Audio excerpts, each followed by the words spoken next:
ಸರಿ ಶನಿ, ನಾಳೆ ನಿನ್ನ ದೃಷ್ಟಿ ನನ್ನ ಮೇಲೆ ಬೀಳದಂತೆ ನಾನು ಜಾಗರೂಕನಾಗಿರುತ್ತೇನೆ.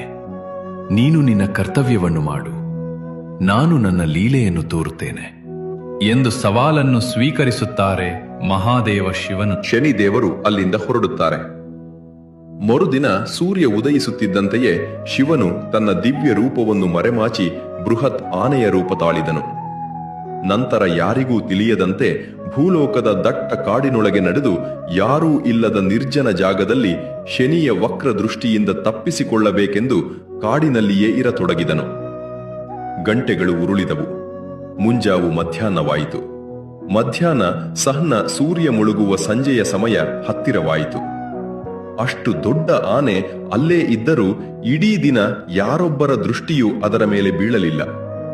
ತನ್ನ ಲೀಲೆ ಯಶಸ್ವಿಯಾಗಿದ್ದನ್ನು ಕಂಡು ಶಿವನ ಮನಸ್ಸಿನಲ್ಲಿ ಮಂದಹಾಸ ಮೂಡಿತು.